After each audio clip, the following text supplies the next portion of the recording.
Hey friends, how's everyone doing today? Hope you're all having an amazing and super productive day so far. Tamie M coming to you live from TamieM.biz. And I thought I'd do something different today and get out of the office and into the park at the bottom of our street. I have a home office, obviously, many of you know that. And at the bottom of our street, we have this incredible park. And I'm thinking to myself, why am I always stuck in my home office when really all I have to do is come down the road and look at where I am.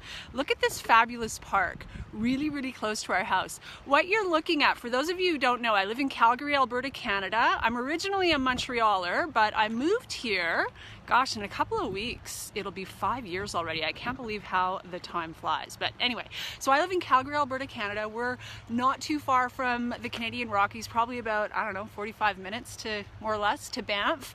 And this is the Bow River behind me. And a couple of weeks before I moved here 5 years ago, this sucker flooded like the whole city. It was a disaster zone, to say the least. It was a disaster zone. So we actually live just far enough away, just up the road, that we're not in any danger ever. But yeah, so that was pretty exciting times just before I moved to the city a few years ago. But anyway, enough about that. Really nice to be outside breathing some fresh air, but I'm not gonna lie, it's a little nippy, but I think I will survive. So who do we have on here? Who's tuning in? We've got Clifton and Christine. Hi, welcome. Thanks for tuning in. Melody, how are you, my friend? Can't wait to talk to you tomorrow. Miss you. And Mahala, thanks for joining. Nice to see you. Thanks for hopping on. So, if we haven't met before, I will take a moment to introduce myself. My name is Tamie M. I am an empowerment coach for women, and I help women break free from painful relationship patterns so they can experience the love they deserve. And what I want to talk to you about today is always a freaking hot topic. It's always a hot topic. In fact, it shocks me sometimes just how hot this topic is. But it is what it is, right? It is what it is. Welcome to 2018 on planet Earth, you know? So how to spot a narcissist. Now, part two, because the last time I went live, I think it was about a month ago, more or less, and I went into great detail. It was actually a rather long live, but I went into great detail on this subject. The tsunami of messages and questions that I got was actually overwhelming. Like, I literally, I'm not kidding you guys, spent the better part of 2 weeks trying to stay on top of that and serve to the best of my ability in terms of answering questions and giving people guidance and doing my thing, basically, right? Doing my thing. So, you know, there's obviously a real hunger for this information. So what I thought I would do today, in particular for those of you who missed it, and the reality is, if you're anything like me, repetition is so important. It's so important. Like, I need repetition for things to really sink in. It's what's worked for me for decades, to be honest with you. So what I'm going to do is I'm going to go through a quick recap of what we discussed in part one in terms of how to spot a narcissist. And then I'm going to get into a little bit of part two, because I think, you know, really concentrating, if there's one thing I learned from that live that I did, the one where the tsunami came at me about a month ago, if there's one thing I learned from that, it's really, you know, yes, we want the information, but living in the solution is where our power lies. Like, it's really about living in the solution. So we want to be armed with the information so we can take care of ourselves and protect ourselves, but we need to be focusing on the solution, not staring at the freaking problem all the live long day. You know, stare at the problem long enough to understand it, figure out what you're dealing with so you can recognize it and see it coming, but then get into the freaking solution so that you can live your happiest and best life as a free and empowered woman, person, whatever, right? So that's what we're going to do today. But before we continue, I'm just going to say hello to a few more folks. Mary, how are you? Thanks for joining. Nice to see you. Thanks everyone for hopping on. Do me a favor, and if you're catching me live, drop a 1 in the comments. If you're catching the replay, drop me a 2. And if you're new to my live broadcast, let me know you're new and where you're coming in from so I can reach out and say hello. Would love to connect with you. So let's do a quick recap on how to spot a narcissist. Now, I'm not going to go into the kind of detail that I did in part 1, but just to sort of go over the highlights. And then if you have any questions ever, drop a comment, send me a private message. I'm happy to help where I can, okay? So, how to spot a narcissist? Well, first thing that we want to understand is that, you know, these things are not black and white. There's actually a sliding scale, a spectrum, right? I don't know if you guys know, but I just launched a new program yesterday that speaks to this and a number of other related issues. It's called the Freedom Class. And the module that I created on this subject is it's a beast. It's like 90 minutes. And it goes into great detail with regards to what that spectrum looks like and what that means, right? So all of that is to say, I've got a whole lot more information. I could talk for days on this subject, but I'm going to try and keep it, within reason today. So you just need to know that it's not black or white. This isn't like being pregnant. There's a spectrum. So the spectrum runs all the way from high empathy to sociopath, psychopath, completely antisocial. So a lot of the ladies who follow me know they're empaths. We're high empathy people. We are wired slightly differently. We absorb energy. We absorb the emotions, often even the thoughts and the feelings of people around us, in particular if we don't know this about ourselves and we don't know how to take care of ourselves in that regard, which is also part of my program because it's so important that we A, know this, and B, know how to take care of ourselves in that regard. But that's the opposite end of the spectrum, high empathy. And then the far end is sociopath. And there's a whole spectrum down here on the high end that's antisocial, that's malignant, pathological, people who are not just low empathy, but lacking in conscience.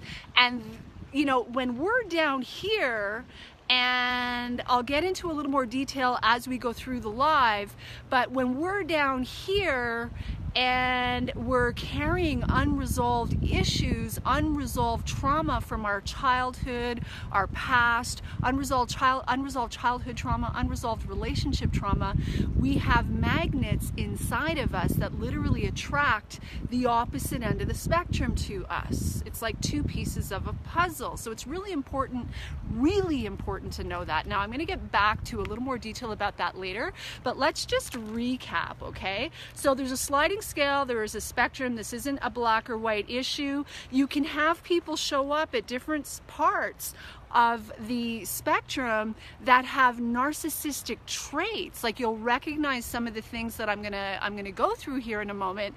They have narcissistic traits, but they're not necessarily full-blown destructive narcissists, right? They might have narcissistic traits in that they are untreated, unrecovered codependents carrying a lot of wounding, and therefore are rather self-centered, rather self-absorbed, seem to have a conscience, but not always like a good level of empathy. They're on the spectrum. Doesn't make them bad people. They're just wounded. They're on the spectrum, but they're not full-blown narcissists. Destructive narcissists is what I'm talking about. So the question I always ask myself because I recognize this stuff, I'm pretty well versed in it, and it's the work that I do, so I see it, right? And the thing that I will ask myself to decide what I'm dealing with is, based on my experience, does this person appear to have a conscience? And it takes some experience, because people can show up and be highly charming and highly manipulative and appear to have a conscience, but as you get to know them, it becomes very clear in short order that they actually don't. So that's really my deciding line, my deciding factor. Do they appear to have a conscience? If they appear to have a conscience, like I've seen evidence of that, but they have narcissistic traits, I know I'm dealing with someone who is, again, an unrecovered codependent, untreated, deeply wounded, and has their issues, and it's manifesting in that regard, but that doesn't make them a destructive narcissist. There is a difference, okay? So I hope that's clear. If it's not, drop me a comment, send me a private message, and I'll clarify more. But let's go through a recap. So, how to spot a narcissist, part 1, what we went through was, first of all, they are completely self-absorbed.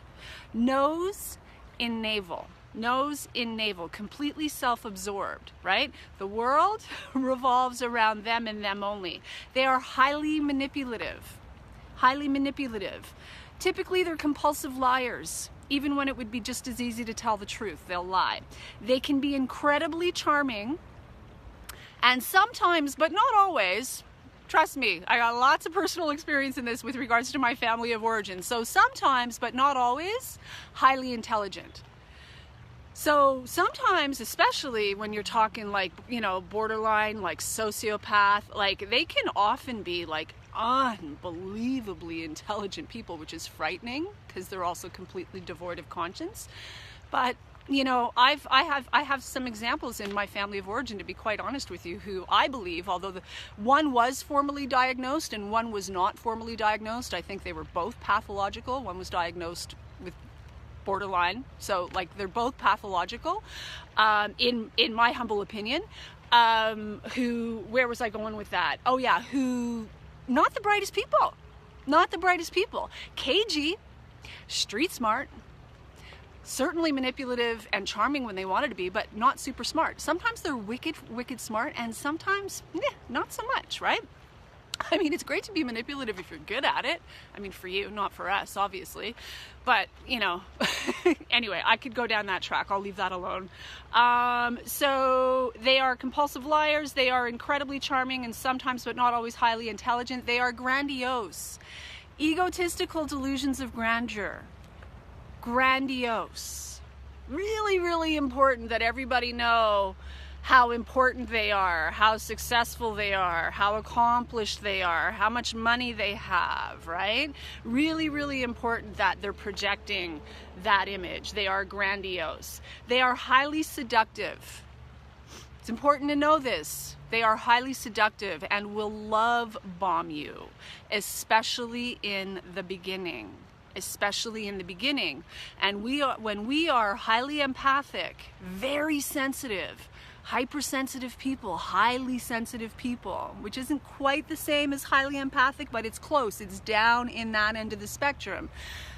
And then you add to that unresolved wounding from our childhood and, you know, ultimately other relationships. We become very susceptible to this kind of seduction and love bombing. And then all of a sudden, the fantasy fairy tale, oh my God, I met my soulmate, turns into a freaking nightmare, and we're wondering what the hell's going on, right? It's pretty painful stuff when we don't know what's going on. So where was I? I'm not used to doing this outside. This is a totally new thing. I think I'm going to have to do this regularly so I get good at it. They lack boundaries. They lack boundaries. Like no boundaries. You, your possessions, your home, your bank account, your kids, your pet, your vehicle, your life, your everything belongs to them. They have no boundaries with regards to your feelings, no boundaries with regards to what they will say to you. They have no boundaries. They have no boundaries. I just saw my girl Marcy hop on there. How are you, sister? Nice to see you. Thanks for hopping on. I'm taking a page from your book and getting out of the home office and standing in front of the Bow River today in Calgary. And Shannon, all the way from BC. How you doing? Nice to see you, girl. Thanks for hopping on. Once again, guys, do me a favor. If you're catching me live, drop me a 1. If you're catching the replay, drop me a 2. And if you're new to my live broadcast, let me know where you're coming in from and let me know that you're new so I can reach out and say hello. So, and if I missed anyone, my apologies. I'm trying hard to stay on track here. The last time I talked about this, I went on for 47 minutes. It was a long one, so I'm going to try and be a little more concise today. So, they will say anything to prove their point or get their way, no matter how bizarre, untrue, or cruel. Okay, you need to hear that. They will say anything to prove their point or get their way, no matter how bizarre, untrue, or cruel. Okay? So we often, projection's a real thing, right? Which is a whole other topic. I'll do a live in short order on that because it's important. But we, especially us highly empathic or highly sensitive people, we project our good stuff onto others. We expect others to think and feel the way we do, naively, and treat us the way we would treat them, and what have you. So it's a real, like, it causes cognitive dissonance. It's a real mind fuck, quite frankly, when someone shows up in spite of the fact of, you know, pure evidence to the contrary, will say whatever it takes, no matter how untrue, no matter how cruel, no matter how bizarre, to prove their point. Like, it really messes with your brain when you're wired as a highly empathic person. So it's important to know that they operate that way so that you can have a little detachment, and when it's going on, you can sort of, you know, get the hell out of the way. Get the hell out of the way of the BS that's coming at you and see it for what it is. Otherwise, you could just get sucked right into it, right? They lack conscience, right? They lack conscience. They have zero, and I mean zero, empathy for the consequences of their behavior, their attitudes on you. They have no empathy. They couldn't give a flying fuck. They don't care about the consequences of their attitudes and their behavior on you or anyone else. Bear with me, guys. When I came down here, it was chilly. This is what life is like in Calgary. The temperature does this, and then it does this, and then it does this. We get snow in July sometimes. We have 18-degree days in January. You'll leave the house and it's super, super hot, and then it gets super cold inside of an hour. The temperature will change by 10 degrees. I'm still getting used to it. So anyway, all right, so where was I? They will say anything. They have zero conscience. They will never apologize. Have anyone in your life like that, who just, no matter what, like, is just like the wires don't connect? They can't apologize for the simplest of things, never mind the big stuff. Like, they will never apologize for poor behavior, unless, of course, they're trying to manipulate you back into the fold. Love bomb you, whatever. Manipulate you back into the fold. So they will never apologize for poor behavior unless, of course, they're trying to manipulate you back into the fold. And even then, their feigned remorse will be very short-lived. Okay? So if you're waiting on apologies from these people, you're going to be waiting a long time. You're going to be waiting a long time. Give it up. Give it up. They gaslight. So people often ask me, what does that mean, gaslight? When someone is gaslighting you, it's a really manipulative tactic, and it's actually, it can be quite dark. But what they're doing is they're attempting to cause you to doubt yourself and or your reality. So you know what happened. I actually spoke to this in my live yesterday, right? So you know what you live. You know what you live, right? But if you were gaslighted as a child, as I was on a regular basis growing up, if you were gaslighted as a child, if you were sexually abused as a child, as I was, and manipulated into silence, okay? If you have this kind of a background that you haven't addressed in terms of dealing with your issues, and you're carrying that stuff, you're going to step into adulthood, as I did before I did the work. You're going to step into adulthood being highly susceptible to being gaslighted and to being manipulated, and it freaking sucks, because it's like you're living your life like a puppet on strings. It's a very painful place to be. And if I can help you break free of that place, like yesterday, I want to do that. So understand that gaslighting is a real thing, and some of us are more susceptible to it than others, okay? So if you've got someone in your life that's causing you to doubt yourself or your reality, like, you know exactly what they did or said yesterday or last week or last month or 30 freaking years ago, whatever. And they deny, like, that never happened. That never happened. I never said that. I never did that.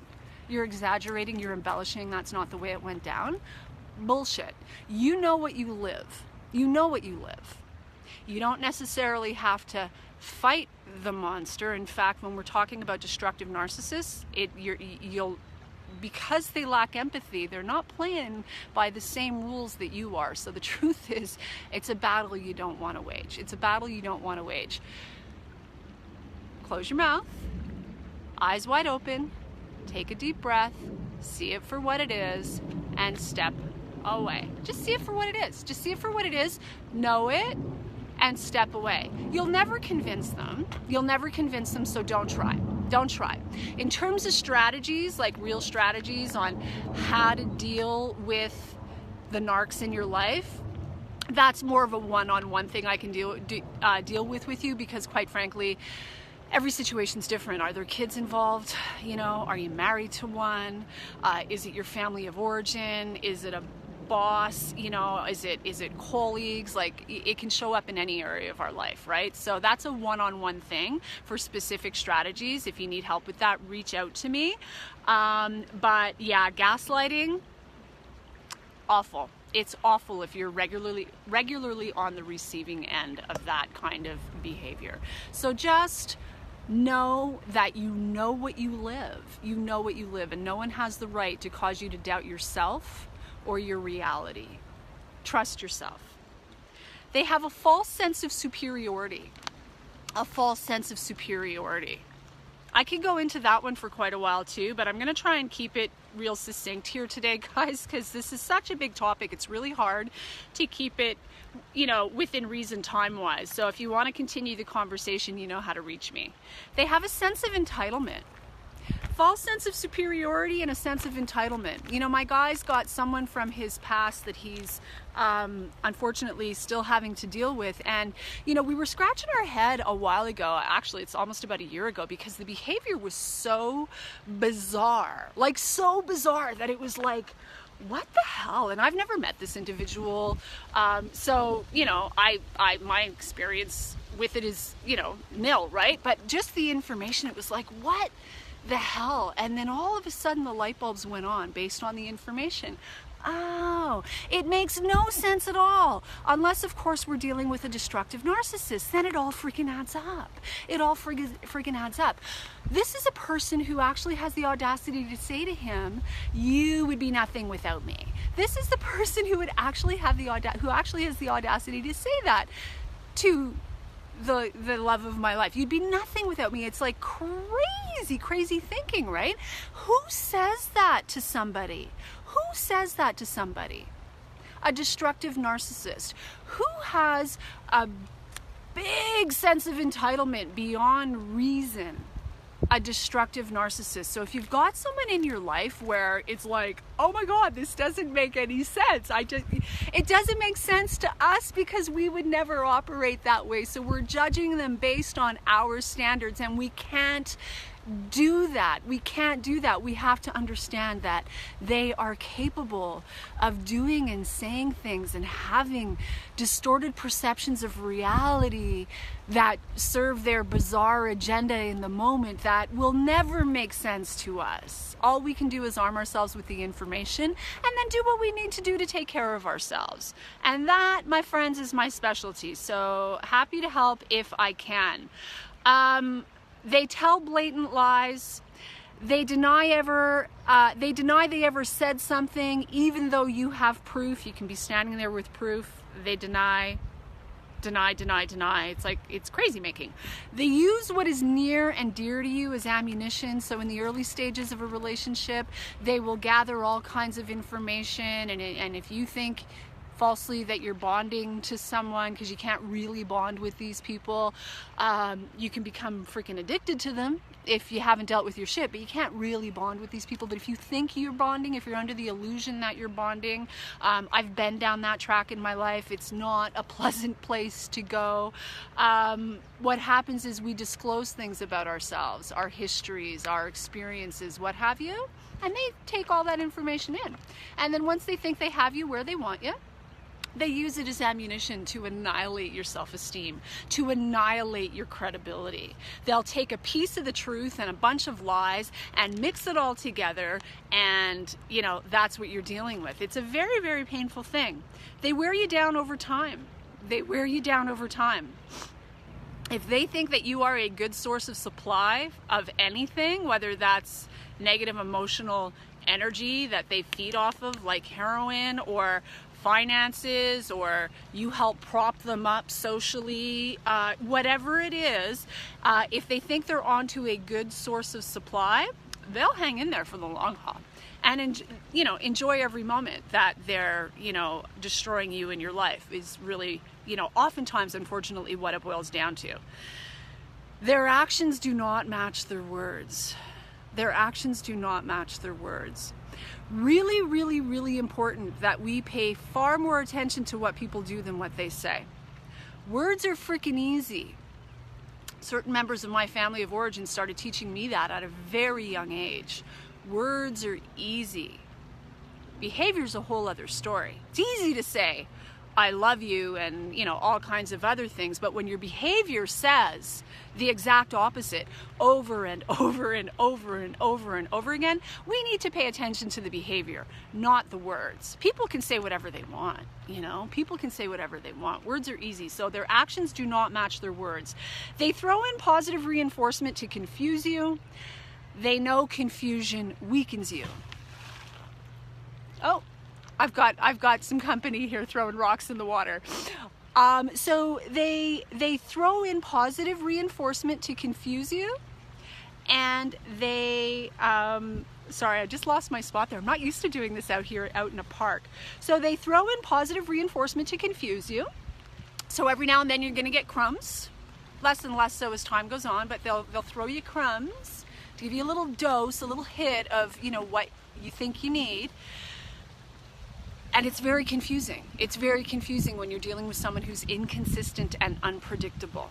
And if you grew up in a family that was inconsistent and unpredictable, you're more susceptible to this in your adult life. They know confusion weakens people. It's cruel. It's really cruel is what it is. They project. So we all project. That which we do not like, accept, own about ourselves lives in our shadow. We tend to push it and down into our unconscious and not want to look at it, right? And the more unhealthy we are, the more we do that, and the more garbage lives in our shadow.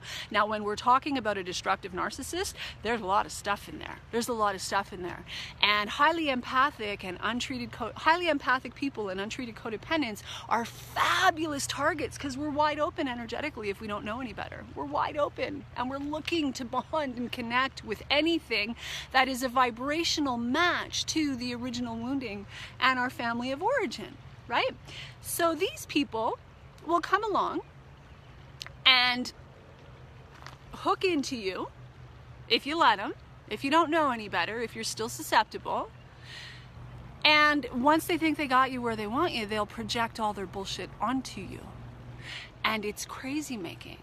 I have a very narcissistic uncle who has been in a penitentiary for crying out loud. He was a convicted felon who also happened to be a car thief in his life. And in my early 20s did a lot of damage in my life by accusing me of being a thief. And I wasn't a thief. He was projecting his garbage onto me, and it was very, very destructive at the time. And it wasn't a time in my life where I was well and I had tools and I had strategies and I had information. It was long before my recovery journey started. It was excruciatingly painful.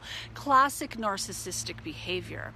I can speak to this because my mother passed last year, so she's no longer with us. I personally believe, based on my experience with her, that she was a pathological narcissist. There's no other explanation for her behavior in reference to me specifically. Never mind anybody else, in reference to me.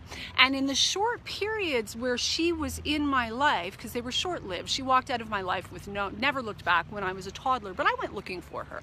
And at a certain stage, right? So in my teens, and then didn't know what it was. I just knew that life will be a whole lot easier if I stay the hell away from this.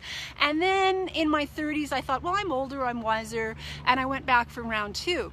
And in the end, she projected a whole bunch of stuff onto me that is so far removed from who I am, so far removed from who I actually ever could be, but not so far removed from who she was, or how she behaved in her relationships, and who she slept with or came on to or tried to betray or whatever, right? So it's just, you know, it's something that we have to understand. It's very painful when it's going on. It's like, you know, the height of betrayal. It's heartbreaking to be on the receiving end of this from folks that you really just want to love and have a good relationship with, but it's not an option with these folks. It's not an option, and the sooner we can understand that and get to a place where we're really just honoring and taking care of ourselves, the better. So projection's a big one. I'm going to do a live on that soon because that's a big topic. So we'll go into, you know, that was just in brief, but we'll go into a little more detail on that in short order. They try to align people against you. They try to align people against you. Flying monkeys is the term that's used in these circles, if you've not heard of that, or if you heard of that and you didn't know what that meant. It's like gathering the troops.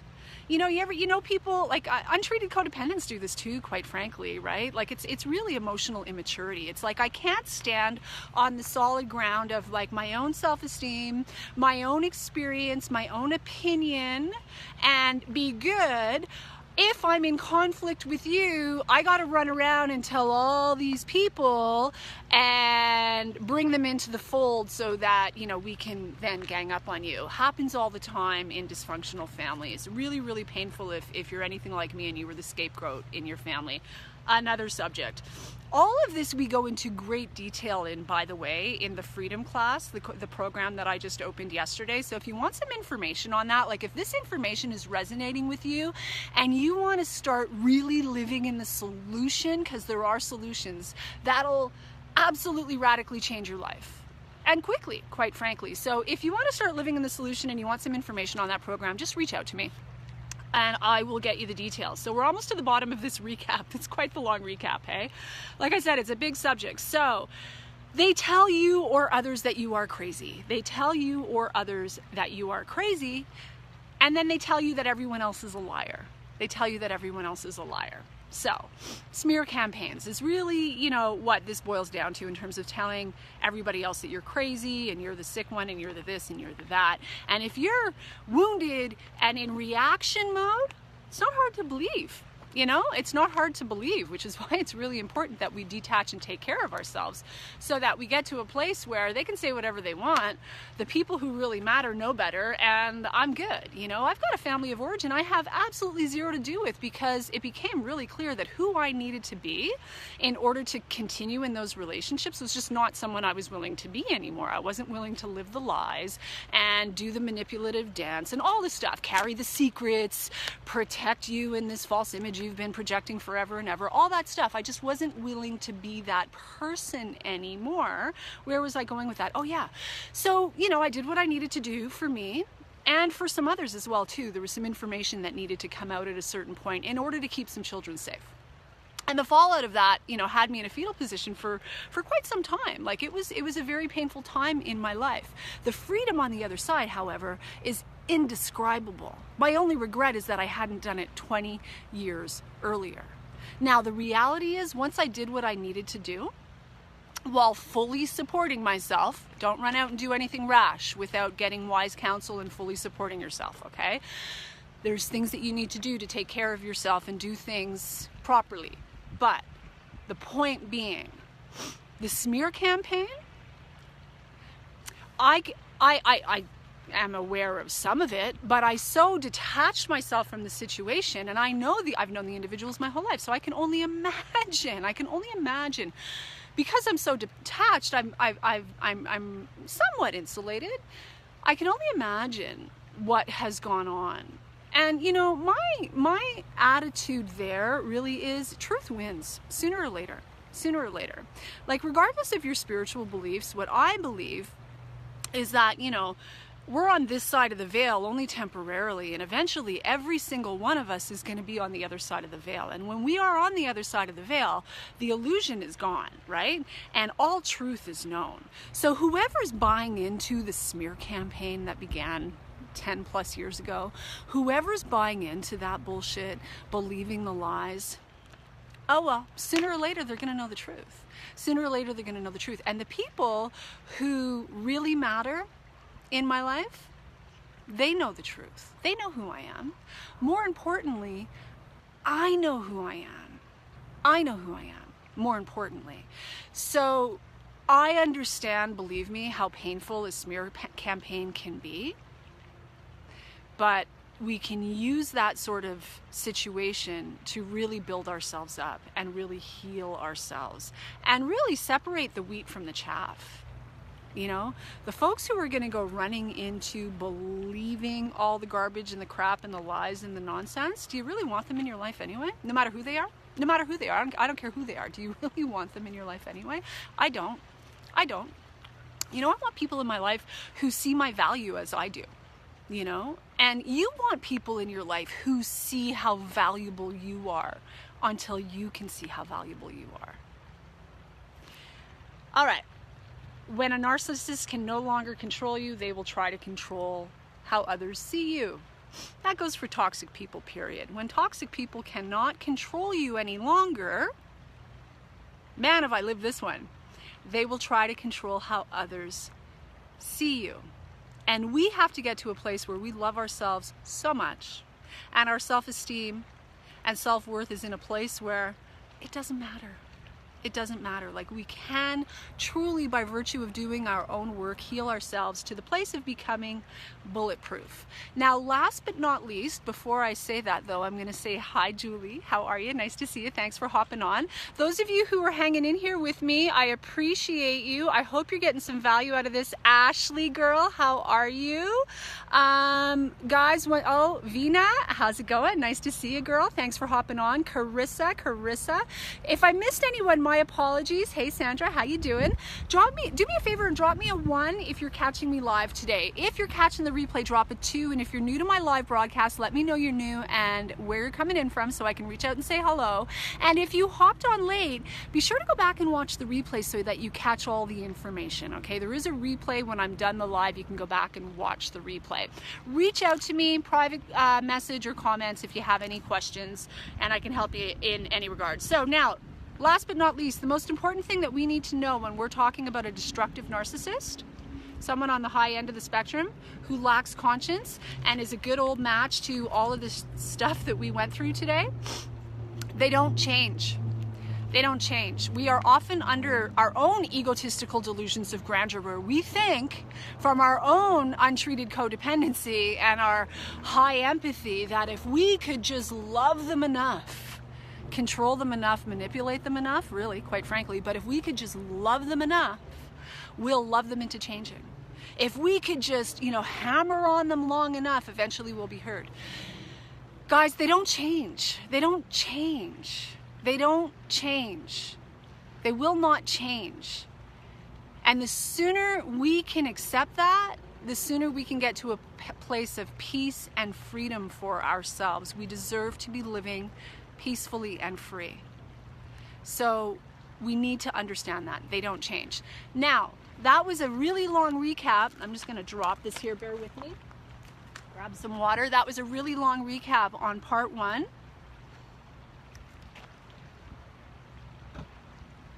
I'm back. Let's talk about part 2. Part 2, living in the solution. Living in the solution. So, a few days ago, I had a girl drop a comment on something I posted on social media saying that, I broke up with the narc boyfriend. I'm finally narc free. Yay!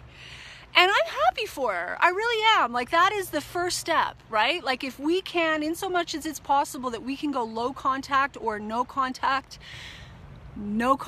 if we can do it, that is the first step. But here's the thing. Nothing changes if nothing changes. And God, I wish I had known this decades earlier. Nothing changes if nothing changes. So if we are susceptible to destructive narcissists, to highly narcissistic people, to really low empathy people, if we attract them in our lives, more often than not because we grew up in families where the environment was such that we were programmed and wired in such a way that we carry these magnets within us in the way of unhealed wounds. Lack of information, yes, but we don't heal here. It's the unhealed trauma and wounding that acts as magnets, drawing these people and circumstances and situations into our lives, which is actually the good news. It's painful when you're going through it, but it's the good news, because if you will take your power back and do the work to up-level and heal your own stuff. I know this from personal experience. I know this from professional experience. We get to a place where not only are we immune, they just stop showing up. Now, you know, it's estimated that at least 10% of the population today lands on the high end, like the destructive plus, you know, pathological, malignant end of the narcissist scale. For all the work I've done, for all the information I have, I don't attract them in my romantic life anymore at all. Like I'm madly in love with the man of my dreams, and we have a very healthy relationship today, thank God. But that wasn't the way that it was for many years, I promise you. It was the opposite until I really got serious about rolling up the sleeves and doing the work. So, you know, all of that is to say, I observe that they still show up. You know, last year I had one show up in my marketing business. I was on to her really quickly, and that was the end of that. They still can show up, but when we have the information, we know what we're dealing with, and with some practice and some guidance and some help, we can learn how to deal with them really, really effectively, and therefore take care of ourselves, right? But compared to being completely steeped in, you know, an environment where you're surrounded by these types of people versus having, you know, some space and some disconnect and, you know, the odd one showing up here and there and you're onto them really quickly, I mean, night and day, right? Night and day. And that's the place you really want to be. That's where you want to get to, where you're no longer carrying the stuff in your energetic force field, in your body, which is energy, vibration. You're no longer carrying the stuff that causes you to be a vibrational match to low empathy and destructively narcissistic people. Mouthful. But we can get to that place, and it's not going to happen by accident. And it's not going to happen by staying out of relationships and building walls around ourselves. And it's not going to happen just by gathering the information, although that's a really good place to start. We want the information. We need to educate ourselves and understand. But the healing doesn't happen here. The healing happens here. And until we heal ourselves of the stuff that attracts these people into our lives, guess what? We're going to continue to attract them. We're going to continue to attract them. So I had been well into my recovery journey and had done a lot of work, and life was grand, and I was in love with my man, like in the first, I don't know, couple of years of our relationship. And this woman shows up in my life in business, and it was like, holy cow, I could not believe what was going on. This is a couple of years ago. Like, this was crazy, scary behavior, and all of my old stuff that I thought I had dealt with and healed and overcome and, you know, wasn't living this stuff anymore, was suddenly triggered again. And I went back to the drawing board because I know, I've lived enough of it, I know. And it was just the next layer of healing that needed to be done. So she shows up on my radar, causes all kinds of trouble in my business at the time. I eventually, you know, and it didn't take too very long, but I put the distance that I needed to do there, and I didn't stop there. I went back to the drawing board. I've done it before, so I know how to do it. I did the internal work. What's inside of me that's still unhealed? What am I carrying that caused me to attract this woman? I'm not responsible for her behavior and her lies and her pettiness and her Envy and jealousy, it's another thing. They are incredibly envious. I'm not responsible for all of her bad behavior, but I am responsible for me. And I am responsible for what I carry, consciously and unconsciously. 95% of the game is unconscious, and I'm responsible for what I carry unconsciously. Okay, so I went on yet another deep dive to figure out what was a match inside of me to cause her to show up on my reality, because our outside, friends, is always a reflection of our inside. Our outside is always a reflection of our inside. Okay, so I did that work. I healed it. She disappeared into the ether, and I'll probably never see this woman again because we vibrate in completely different places. But she was a teacher on my path, and today, on the rare occasion that she crosses my mind, I send her light and love and gratitude. Thank you. Thank you for showing up and showing me that there was still a little residue in there that needed to be addressed. There was still, I got a big wasp or something hanging around. There was still a little residue that needed to be healed. So guys, I hope that makes sense to you. We can blame them all we want. And surely their behavior is horrible and abusive and destructive and awful and dark and cruel and all of that. But what are we carrying that's calling them into our lives? Because that's where our real power lies. And if we can consciously do that work and get in touch with that stuff and deal with that stuff and free ourselves from that stuff, it's a whole new world.